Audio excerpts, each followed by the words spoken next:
number of speakers on this one. I'll get my papers together. It will be introduced by Councillor Everett, and we have Councillor Gideon. Thank you. I'm just trying to find, because I had some notes on this. Councillor Gideon, you had your overview and scrutiny yesterday, and thank you for all the work you're across party on this. I had hoped to have the lawyers, the advisors here this evening, but they came to your committee yesterday, and it was very useful to hear the questions and answers, and it was sensible probably not to bring them back a second night. They weren't probably able to come a second time, but it saved us paying them twice, and I made several notes on their comments and the sensible questions asked by members of your committee. I'd like to bring in Councillor Everett first, and then I will go to the list of who wishes to speak after Councillor Everett has spoken. Thank you, Leader. The report sets out the framework for a potential agreement with Cardy Construction Limited to take forward the Royal Sands development on the former Pleasure Arms site in Ramsgate. But I'd also like to start by thanking Councillor Gideon for organising yesterday's scrutiny meeting, which considered the legal and valuation advice and was able to question representatives of Pinsent Mason, our legal advisors, as well as the valuer. I think it was entirely sensible that this meeting took place before tonight's meeting, and having raised concerns in the Gazette last week about the need for scrutiny to respond with appropriate urgency, I want to acknowledge that they did, and to thank Councillor Gideon and her colleagues for doing that. I also think it was a very useful meeting because members were able to hear and question the professional advice on which the report in front of us has been based. And I think the views of the professionals were quite clear. Report comes before Cabinet in open session, and once again we've done this because we recognise the public interest in the matter. It sets out in paragraphs 3 to 7 the shape and requirements of any revised or new development agreement that we might enter into with Cardy. Those parameters are then incorporated into the recommendations so that Cabinet and Council as a whole can have confidence that the negotiations, if successful, will produce an outcome that is consistent with what is set out here. The particular advantages of the changes proposed include the opportunity to receive the overage upfront, the insertion of a long stop date, and the ability to recover the freehold of the site if the scheme is not built out, which I think, as we've established, is the major problem with the previous agreement. As far as the Council is concerned. It's also recommended that if the negotiations result in a significant negative effect on the consideration due to the Council, then the matter would come back to Cabinet again. I am of course aware that there are strong views about this scheme, about the current developer, and about the lack of progress over many years. Nevertheless, the Council has to recognise that for better or worse, it appointed the developer, it granted planning consent, it entered into the 2006 development agreement, and it agreed to vary it in 2009. Current administration cannot walk away from these facts, even though some of us were not councillors at the time. However, I have sought in public and private meetings with residents and councillors to communicate the Council's dilemma, to listen to the concerns expressed, and to address the issues brought forward as far as possible. Based on the legal advice, which was reiterated yesterday by the professionals, I believe the recommendations at 10.1 and 10.2 offer the best way forward, not only for the Council, but for Ramsgate itself, because it is in no one's interest that we continue with the current standoff for a further period of years with no certainty of a better resolution at the end of it. And accordingly, I move recommendations. Thank you. Right, I will bring in Councillor Gideon first on this, but we have Councillor Gideon, Councillor Bayford, Councillor Alistair Bruce and Councillor Wells. I think, Councillor Gideon, if you could advise us on the recommendations from yesterday's extraordinary overview and scrutiny meeting, and then we as Cabinet can consider what you tell us before we come to a final vote. Thank you. Thank you, Chairman. If you will indulge me, I just wanted to give a bit of context because given that the meeting was held as a closed meeting and the information was on ping, there are issues that I wanted to raise that I think affect everybody in this Council. On Monday and Tuesday this week, members of the Overview and Scrutiny Panel were given access to excerpts of confidential information in line with the recommendation of the 25th of September meeting. And it was arranged that members be allowed to read the documentation in a controlled environment in advance of the meeting. Yesterday afternoon, I chaired the second Extraordinary Overview and Scrutiny Panel meeting dealing with the Royal Sands call-in to consider this information and to interrogate experts from Pinsent Mason on their legal advice and Stratton Parker on questions regarding valuation. The leak to the press of this information, coupled with the unauthorised removal of pink papers yesterday afternoon from the council chamber by Councillor Driver, has cast a deep shadow on this council once again. I would like to appeal to the press and public as well as Cabinet that the overview and scrutiny panel cannot be allowed to be undermined by the actions of a single rogue councillor, and I ask that steps are taken to tackle this issue once and for all. I'd like to thank Councillor Everett for his apology, which he promised me, for his suggestion that overview and scrutiny has been slow to act on the Royal Sands call-in, thus undermining the speed with which this administration can take forward its plan to engage with Cardi's for the purpose of securing a new development deal. I know he understands that overview and scrutiny has a duty to fully examine how Cabinet arrived at a decision which is a complete change in approach to that which it adopted earlier this year. Our timetable for scrutiny has been as speedy as possible, given the need to secure both confidential information and the attendance of our professional advisors, and has in no way delayed the timetable Cabinet has set itself for this matter. As Chairman of Overview and Scrutiny, I have been assured by Councillor Everett and his colleagues that the Cabinet are at this stage simply looking to authorise officers to engage in dialogue, which has been happening anyway under the mediation process, and that any new development deal would come back to Overview and Scrutiny prior to being signed. I was therefore surprised when the motion put forward by Councillor Bayford yesterday afternoon, which read, and I quote, "If Cabinet decides to continue negotiations with Cardi, that any new development agreement is sent to Overview and Scrutiny for review," was voted down by all the Labour councillors on the panel. And as was the request that a final decision on any new development should be consulted on with full council.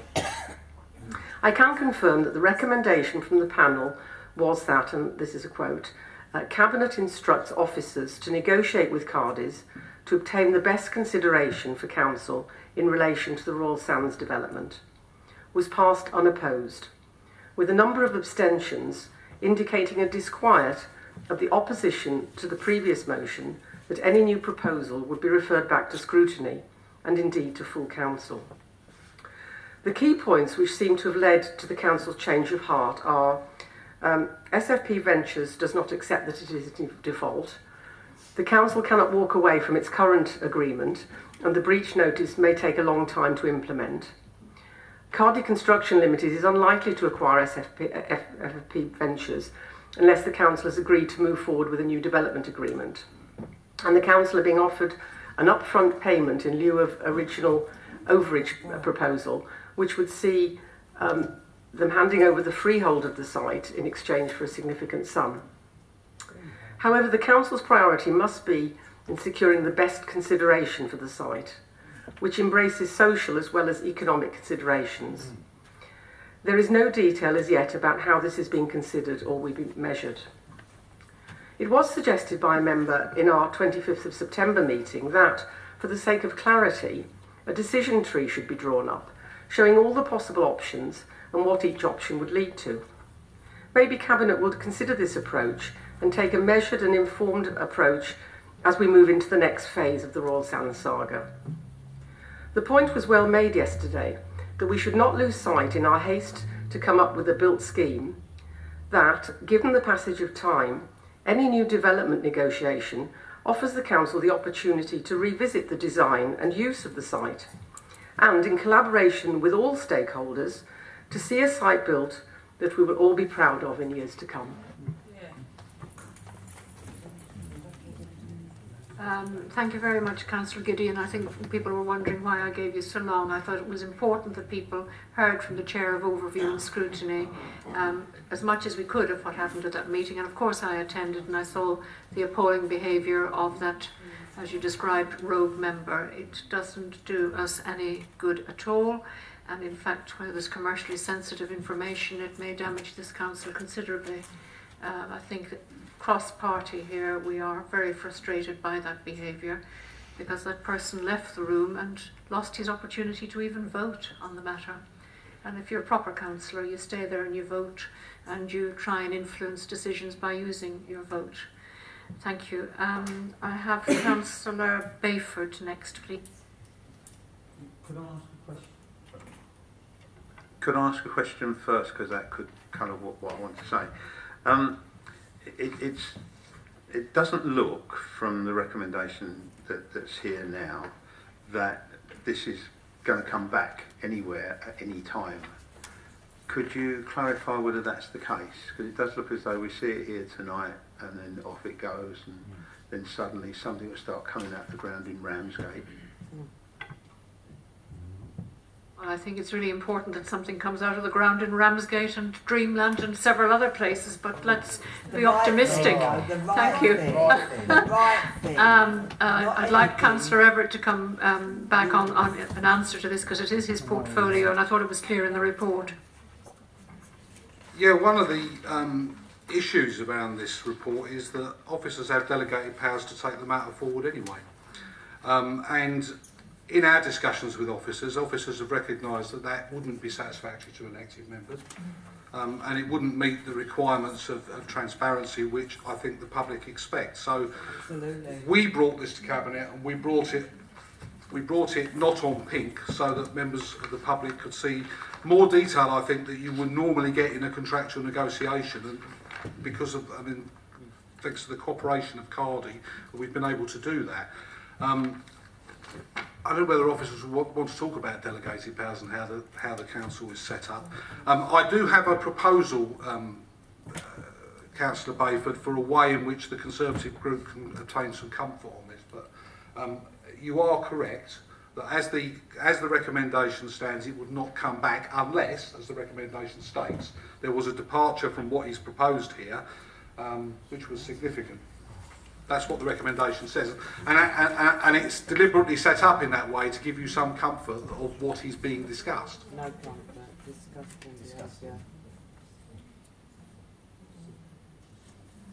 Thank you, Councillor Bayford. Do you wish to come back? Yes, thank you. I mean, I shall be interested in Councillor Everett's mechanism to give me comfort. people who talk. First of all, I mean, let me say that I think that Councillor Gideon's speech was absolutely superb, and it encapsulated what went on and the frustration and disappointment of some of us, both in the behaviour of Councillor Driver and in fact the demonstration of the Labour members that they were happy for there to be no further scrutiny of this matter. I think that's appalling, really. Absolutely disgraceful. You Ramsgate members, you should be ashamed of yourself. Anyway, to move on, I mean, the other thing I think I've got to say... Sorry. The very fact that we are here this evening, the very fact that I've given the member chairperson for overview and scrutiny quite a long time to present the case, people are not whipped at overview and scrutiny. People make up their own minds. The opportunity is always there for us to discuss matters, and if you wish, at one of our cabinet meetings and my meetings with you as opposition leaders, we can have officers in with Councillor Everett to discuss anything that concerns you.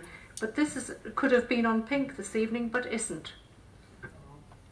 I'm not quite sure how that relates to anything that I've said. And I didn't mention whipping at all, Councillor Johnson, so I don't know why it was large in your mind, but there we are. But to move on to the comments that I would like to make, I mean, I think, it was good that we had the professionals there, but I think we shouldn't lose sight of the fact that professionals actually represent the people that pay them. And in this particular case, it's effectively the Cabinet that was paying them. And, a lot of the answers that we got, I felt could have been fuller than they were, but we didn't really have the opportunity, nor indeed, certainly in my case, the expertise to be able to challenge them. But I have to say that rightly or wrongly, I remain unconvinced that there aren't any other options. I think there must be, and I think it's an opportunity lost. The fact is that what you're actually now going to do is you're going to condemn the people of Ramsgate to a 12-year-old scheme that many people don't want. And that will be there for 100 years as a legacy of what you would have done to them. You know, there were other things that were slight. Won't hear you if other people are talking, and certainly the recording of what you're saying won't be very clear with people. I know you want to support Councillor Bayford, and I know what he's saying, but the scheme described has been with us a long time and has planning permission. Wrong. Okay. I was disturbed by a couple of other things that were said yesterday. I mean, one of them was from the valuer, who suggested that, in fact, the only way that development will actually achieve its profit potential that developer would be looking for would for there to be a phased release, which I thought I heard him say up to 2020, but colleagues suggested that he may have said 2025. Now that's really quite worrying. Also, a Labour colleague who may have been party to other discussions that I certainly wasn't, suggested that the plan seemed to be that the building would be basically built in a couple of years, but then would be fitted out as and when the sales potential was there. Now, actually, you know, having a part-finished building sitting there for potentially up to 11 years doesn't sound like a very good deal for the people of Ramsgate. I accept that this has dragged on a very long time, and we've been ridiculed for suggesting that you're moving with indecent haste. But I do think you're actually moving now to a conclusion at indecent haste. And I have to say that it does rather look like a cynical act to actually put £3 million in this council's coffers, pretty sharpish, so that maybe some largesse could be distributed before May 2015. I can't imagine what's happening in May 2015, but it could be relevant. Just to also reinforce my view. You're not asking questions. I don't. You asked one at the beginning. I would like. Leader, I thought I didn't think that I was only able to ask questions. I thought I was able to pass comment on things. You know, and I remember when I was leader how tolerant I was of all you people when you come, and I'm sure that you would do. Yeah, but I haven't heard it yet, I'm afraid. Just a couple of last points. My concern about the advice that's being given and whether it was totally objective, I can only exemplify by pointing out that a lawyer who very specifically said yesterday that it was a litigation lawyer and he wasn't going to comment on, you know, contracts and whatever, actually offered a commercial opinion on figures that were being bandied around, which seemed slightly odd. I'm concerned that the freehold is being given away up front because in the past it's always been said that the freehold ought to be held as some kind of lever. But just one last point, one very last point. Okay, you've been very indulgent, leader, and I do appreciate that. I've got one final point. Can I just make a point for you? Yes. Please don't misinterpret the advice we gave yesterday and that then is published elsewhere, because I was in the room and heard the whole debate, and all of you had ample opportunity to ask as many questions as you wished. So please don't misinterpret some of the I'm not leader. I have said it's my view, and I said that I wasn't qualified to challenge the lawyers. I'm just saying, yeah, fine, thank you very much. But you know, if everybody had to be qualified on the subject they speak on, then our debates would be mercifully short, if nothing else. But final point I'd like to make, and this is a very, very serious point. I think that most people, when they realise that this deal will actually be hatched behind closed doors, will think there's something untoward going on. Right now, that is the very last thing that Thanet District Council needs. It's currently under the scrutiny of an improvement board that's trying to actually improve the reputation of this council. If the behaviours that are being proposed, I'm not suggesting there is anything untoward going to be going on, but people could be forgiven for thinking it, and we shouldn't do that. We should be transparent, we should be open and above board, and in this, we're not being. Thank you very much. I did actually have Councillor David Green, and then Councillor Everett will come in. We have other speakers on this, of course, Councillor Bruce and Councillor Wells. David, do you want to come in quickly, and then Councillor Everett, and then we'll go to the other speakers?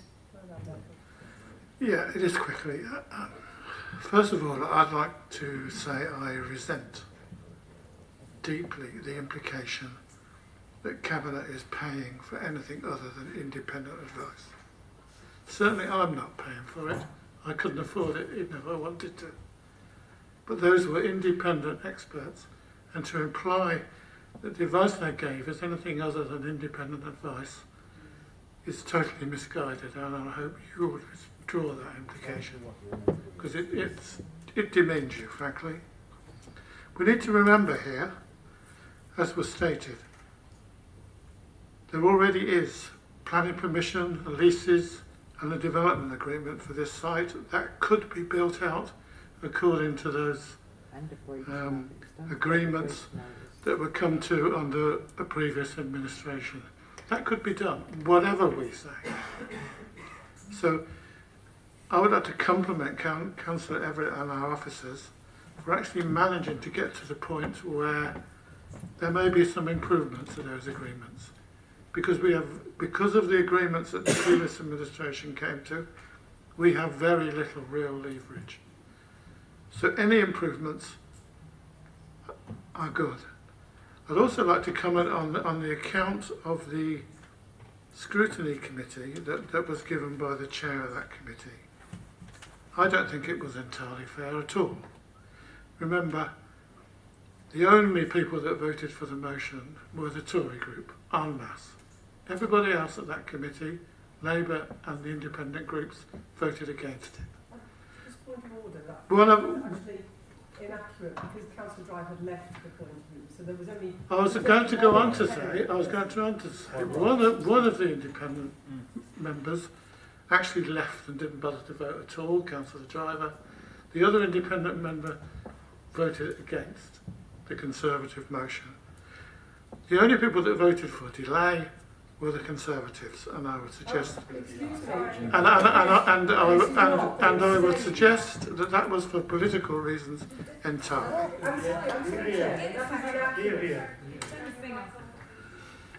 I'm sorry, but I'm sorry. I gave you a long time, Councillor Gideon, and when I'm sorry. I was in the room. I saw what happened. I heard the advice. Rewriting the history of that meeting doesn't help anybody. However, I was there, I saw what happened, and I heard what happened. And when you were speaking, Councillor Green did not interrupt, none of us did. But the constant comment about Labour members voted in a certain way was an implication that there might be whipping, which our group do not do. Thank you very much. Now, Councillor Everett, I'm sorry, but if you want a guillotine, put it up outside. Councillor Everett, thank you. Well, let's deal with another factual inaccuracy then, shall we? Councillor Bayford said that, under the previous arrangements, the freehold was only handed over at the end, and now we're giving it away at the start. No, we're not. The proposal, as I understand it, is that the freehold will transfer at exactly the same time as it does under the 2009 agreement, which the council of which you were a member and I wasn't, voted for. On completion. Well, you may not have voted for it, Councillor Bayford, but obviously you had a Conservative majority in the council, so I assume a lot of your colleagues did vote for it, and that agreement, put forward by Councillor Latchford, who as we know is now the big front man for UKIP, that is the deal that we're having to deal with, and that is what this council has agreed, and that's the position we're in. So whether you voted for it or not, it's what the previous council left us that we inherited and we're having to deal with. I want to make a point about changes to the scheme. The existing scheme has planning consent, and that planning consent is, we're advised, what gives it the value. That's what attaches the value to it. That's the highest value that has the attached planning consent. So to actually change the scheme is a complex matter.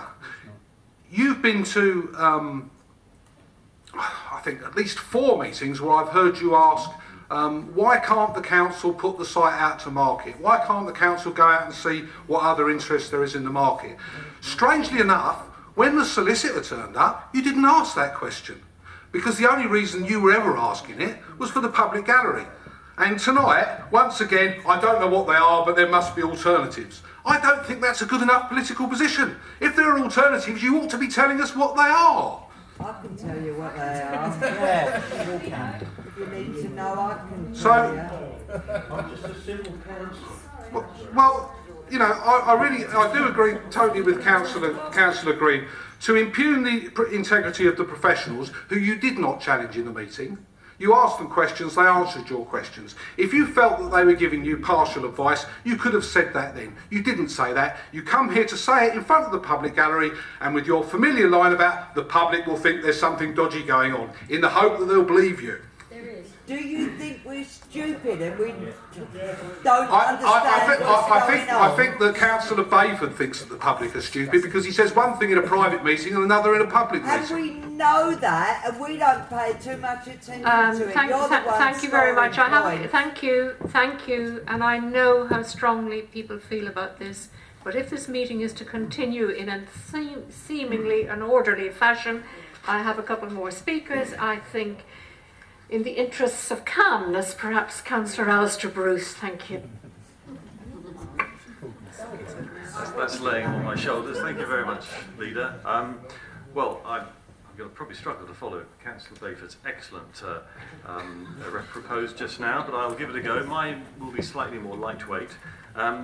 Although, that said, it is actually mentioned specifically in 2010, so perhaps it's not as lightweight as I would lead to believe. I also like to put it in the form of a question with some comments. So my question would be, it's to do with the cliff facade, which is specifically mentioned in 1020, sorry. It does puzzle me slightly when I've looked at this, and I've watched this particular development over a number of years. I've been vaguely on site on a number of occasions when works have been undertaken, and the cliff facade is always referred to as just that. There is very little information in this report and any other reports that have been done since 2005 about the actual condition of the chalk cliff behind it. That seems to be omitted, and that gives me considerable concern. So my question would be that